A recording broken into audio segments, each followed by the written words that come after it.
Comienza el DOCAT, la doctrina social de la Iglesia Católica para jóvenes, comentada por el obispo Monseñor José Ignacio Munilla.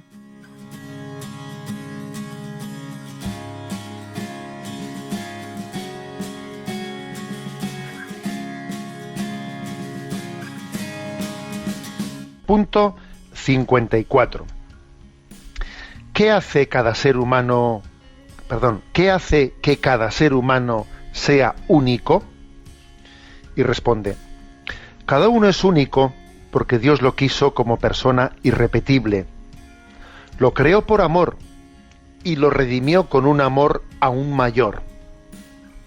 Esto nos muestra cuál es la dignidad humana y qué importante es tomar en serio a cada persona y tratarla con aprecio.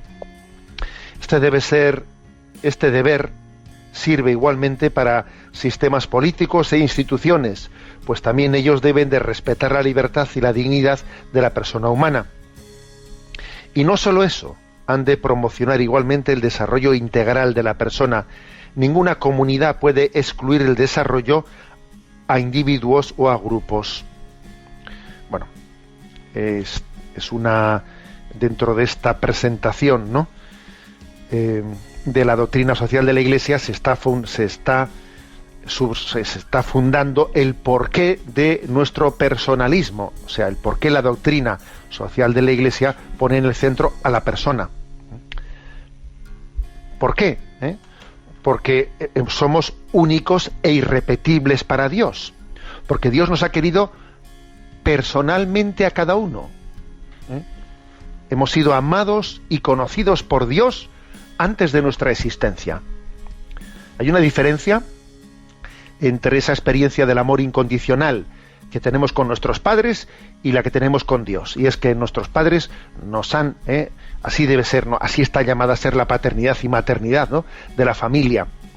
Los padres y las madres nos han amado incondicionalmente, pero ellos no nos conocían, ellos estaban abiertos, querían tener un hijo, pero no sabían cómo iba a ser ese hijo. No sabían que iba a ser José Ignacio, que iba a ser Juan Mari, que iba a ser Ana Mari. No le conocían antes de que llegase. Pero Dios, el querer de Dios es todavía, ¿no?, más absolutamente, digamos, personal, porque es que Dios, antes de nuestra existencia, no solo quería que fuésemos alguien, sino que quería que fuese yo. Desde toda la existencia Dios me conocía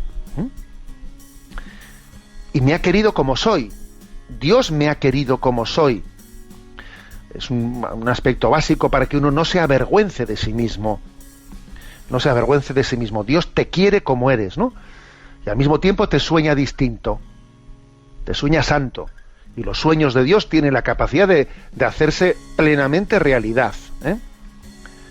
Pero Dios te quiere como eres. Dios no se avergüenza de haberte hecho de esta manera, ¿no? Bueno, este aspecto teológico, traducido, digamos, a la doctrina social, es subrayar el valor inviolable de la persona. Aquí hay dos citas.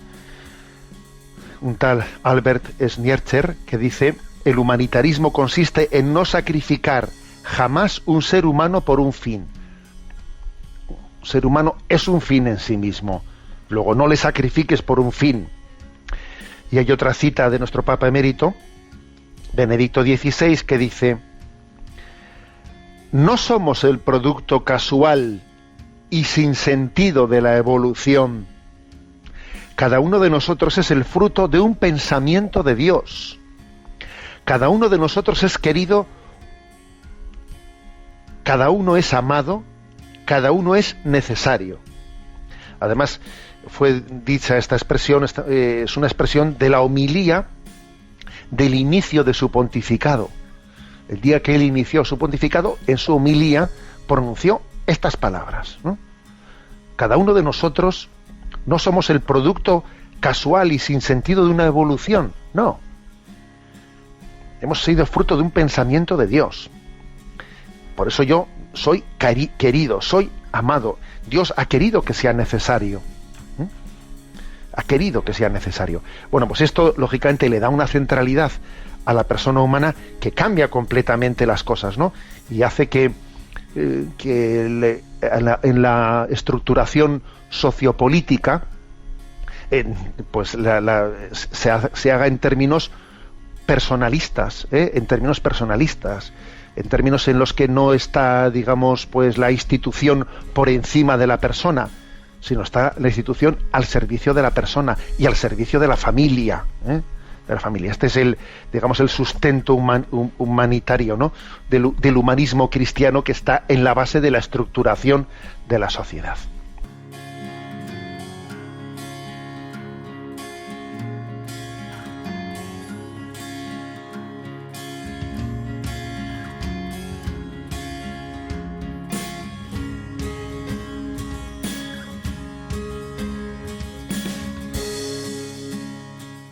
Has escuchado el DOCAT, la doctrina social de la Iglesia Católica para jóvenes, comentada por el obispo Monseñor José Ignacio Munilla.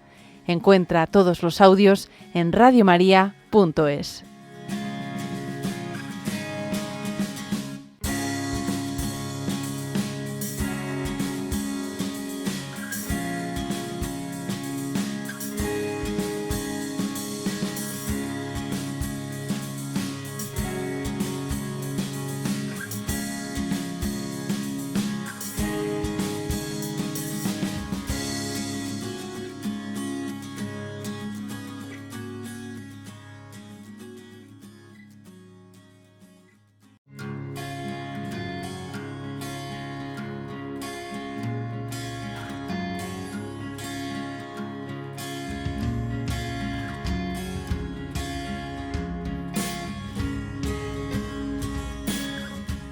Comienza el DOCAT, la doctrina social de la Iglesia Católica para jóvenes, comentada por el obispo Monseñor José Ignacio Munilla.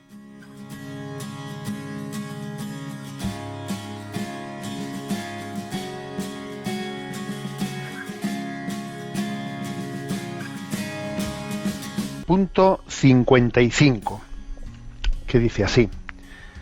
Pregunta: ¿qué le debe la sociedad a cada una de las personas? Una sociedad justa debe respetar y promover la dignidad de la persona humana. El orden social debe subordinarse a la persona y corresponderse con las necesidades humanas para una vida digna.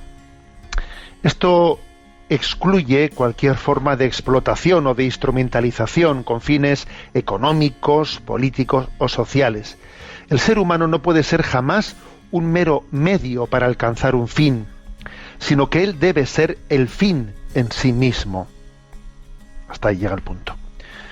Bueno, es una afirmación la que hace aquí, que ya de alguna manera, en los puntos anteriores ya la hemos subrayado. El ser humano no puede ser un fin para otros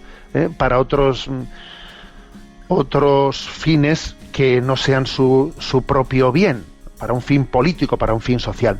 Para iluminar esto, el DOCAT, que de vez en cuando, o sea, continuamente está junto a los puntos, ofreciendo, ¿no?, a los márgenes del libro algún tipo de recursos, etcétera, aquí nos ofrece un recurso que creo que es muy interesante, con el cual voy a hacer el comentario de este punto de hoy. Nos ofrece el recurso de esa famosa novela del año 1945 de George Orwell, de La rebelión en la granja. Supongo que conoceréis que esa novela, La rebelión en la granja, fue escrita por este autor el año 1945. Es una novela satírica de este escritor británico, en la que está criticando el régimen soviético de Stalin.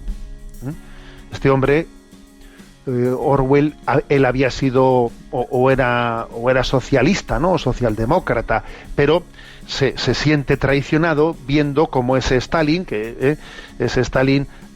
supuestamente, ¿no?, para intentar que en la sociedad, en la granja, que está un poco así satíricamente parodiado en su novela, que exista una igualdad entre todos, ¿no?, entre todos. Entonces está viendo que al final no se ha logrado eso. O sea, en la novela lo que se hace es una rebelión en la granja, una rebelión en la que todos los animales consiguen expulsar a los hombres que dirigen la granja, ¿no?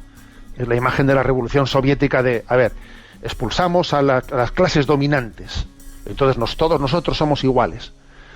Entonces, que se hace como una nueva ley, ¿eh? Entonces, digamos, el decálogo de 7 puntos, digamos, ¿no?, de esa granja, pues son 7 puntos muy graciosos. Dice, primero, todo el que camina sobre 2 pies es un enemigo. Venga, por ellos, vamos a acabar con ellos, ¿no?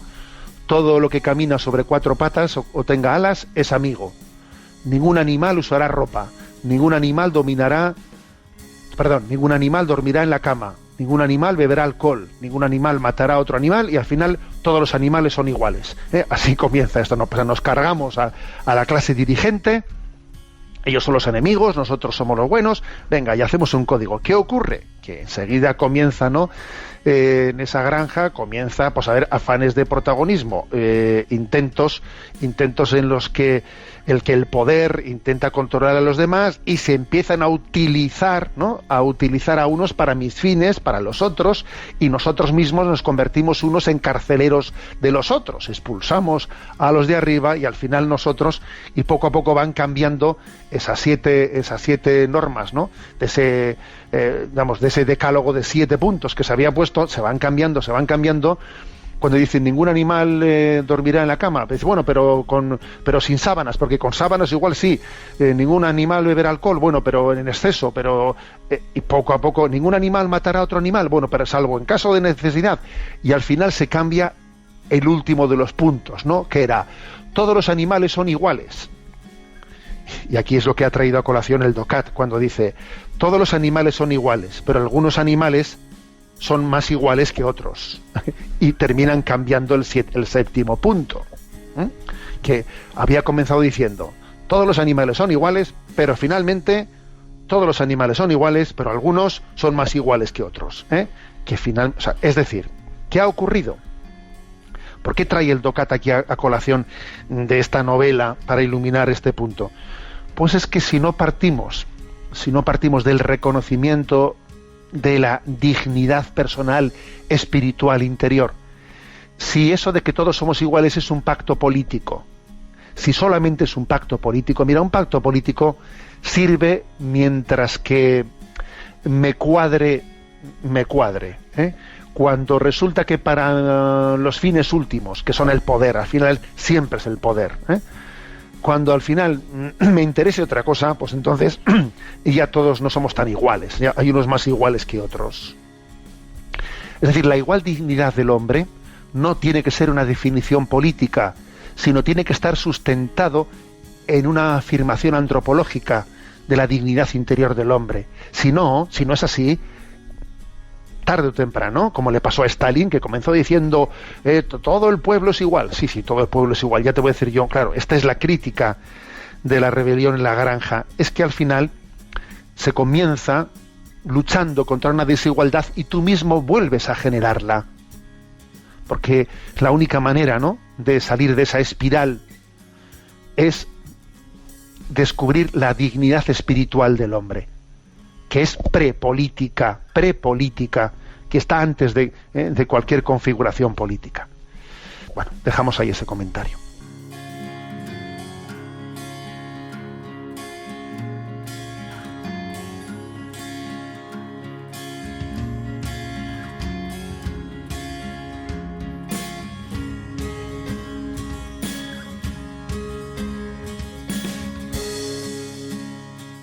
Has escuchado el DOCAT, la doctrina social de la Iglesia Católica para jóvenes, comentada por el obispo Monseñor José Ignacio Munilla. Encuentra todos los audios en radiomaria.es.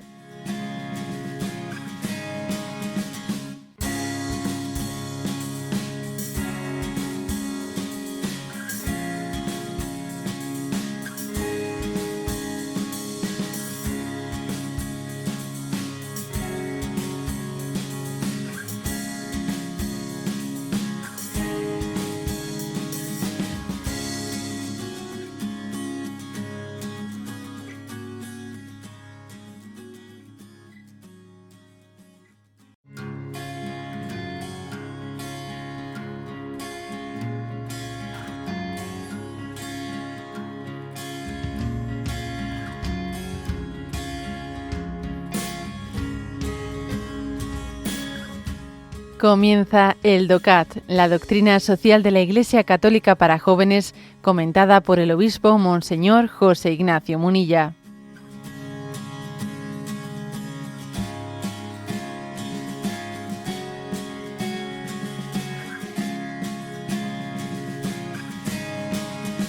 Punto 56 del DOCAT, que hace la siguiente pregunta: ¿cuánta libertad necesita el hombre? Y responde: la libertad es un valor fundamental. Ser libre y actuar libremente es un derecho primario del hombre. Solo si decido libremente, soy plenamente responsable de mis actos. Solo un hombre libre es capaz de dirigirse a Dios con amor y corresponderle. Solo libremente se puede crear una vida social y personal. Una y otra vez se ve coartada la libertad humana por condiciones de tipo político, social, económico, jurídico, incluso cultural. Arrebatarle al hombre su libertad o delimitársela sin causa es una gran injusticia, ya que cuando se hace, se está vulnerando su dignidad e impidiendo el desarrollo de su persona. Bueno, como veis, la pregunta era: ¿cuánta libertad necesita el hombre? Y la respuesta podía ser: el hombre necesita toda la libertad. Está llamado a ser plenamente libre. Lo que ocurre es que ya sé que esta expresión que digo puede dar un cierto vértigo, pero no hay que tener vértigo a esta afirmación. El hombre está llamado a ser plenamente libre. Plenamente libre. Sabemos que luego pues existen determinadas deformaciones de esta afirmación. Sí, pero eso son deformaciones. No tengamos miedo a decir estamos llamados a ser plenamente libres, entre otras cosas porque somos imagen y semejanza de aquel que dijo: yo soy el que soy. Y en esa afirmación de Yahvé, yo soy el que soy, en esa identidad libre de la cual somos imagen y semejanza, en ella se funda nuestra libertad. Es cierto que nuestra libertad es creatural, o sea, es una libertad donada. Donada, pero es una verdadera libertad. Y en la medida en que más y más nos acercamos a Dios, nuestra libertad es más plena. La ética cristiana, digamos, o la antropología cristiana es defensora de la libertad, entre otras cosas, porque nuestra relación con Dios tiene que ser la relación propia de los hijos, no de los siervos. A vosotros os llamo amigos, no os llamo siervos. O sea, nuestra obediencia tiene que ser una obediencia no propia del siervo, que no tiene más remedio que obedecer. No, nosotros tenemos que obedecer libremente. O sea, tiene que ser una obediencia por amor. Por lo tanto, una obediencia en libertad. Si no existe libertad, no puede existir una obediencia en el amor. Y entonces, eso en el fondo no es obediencia, porque obediencia es cuando hay libertad. De lo contrario, es una relación que no es humana. Bueno, pues es un tipo de obediencia, entre comillas, que eso no es obediencia, pues que tiene el resto de la creación hacia Dios, pues que tienen los animales o que tienen... No, nuestra obediencia tiene que ser la de un corazón que, siendo libre, le entrega a Dios, ¿no? O sea, la libertad es la base de la ética, es la base de la espiritualidad. Estamos llamados a hacer la voluntad de Dios. Claro, pero para que obedezcamos la voluntad de Dios, uno tiene que hacerlo siendo libre, si no, no está obedeciendo. Pues claro, solamente el que es libre puede obedecer la voluntad de Dios. Si no eres libre, ¿cómo vas a estar obedeciendo la voluntad de Dios? Pues entendamos, ¿no? O sea, no le tengamos miedo a la palabra libertad. Lo que ocurre es que, pues que todos somos conscientes de que a veces se ha convertido la libertad en una frívola licencia. Y eso es otro tema. Eso es otro tema, ¿no? A veces hemos confundido la libertad con tomarse libertades. Y bueno, pues es otra cuestión, ¿no? La diferencia entre la libertad y las libertades es tan grande como entre Dios y los ídolos. Pero la libertad es algo sagrado. porque en el fondo ha nacido de nuestro ser imagen y semejanza del Dios que es plenamente libre, y a su imagen y semejanza, como digo, no es una libertad absoluta la nuestra, sino una libertad participada de la libertad de Dios, una libertad donada por Él. Estamos llamados a vivirla, disfrutarla, realizarnos en ella y concluirla y fundirla en una plena obediencia, ¿no? En una plena obediencia a la voluntad de Dios. Bueno, y es verdad que en esta vida hay muchos condicionamientos. Pues esos sociales, psicológicos, biológicos, aquí dice el DOCAT, también incluso culturales. La propia cultura te puede limitar mucho, ¿no? en tu libertad. Bueno, pues estamos llamados a no estar determinado por todo eso. Esas cosas nos pueden condicionar, pero ojo, no nos deben determinar. No nos determinan. Luego, estamos llamados a pasar por este mundo sin perder la libertad en él, y a tener una gran batalla para que no me quiten la libertad. Y esta es una de las paradojas de este mundo, que idolatriza la libertad, y luego está lleno de esclavitudes por todos los lados. Luego, menos idolatrizar la libertad, más bien reconocerla como recibida, ¿no?, por participación de Dios, y sin embargo, en vez de idolatrizarla, lo que hay que hacer es luchar por ella, porque curiosamente en este mundo fácilmente nos la roba, enarbola la bandera de la libertad, y luego parece que se queda únicamente con el palo de la bandera de la libertad. Se queda con el palo de la bandera y con el palo te arrea, quitándote la libertad, ¿no? Es una gran batalla interior, ¿no? Porque la libertad necesita ser liberada. Sí, ser liberada, y Cristo es su libertador. Para ser libres nos liberó Jesucristo. Esta es la gran batalla.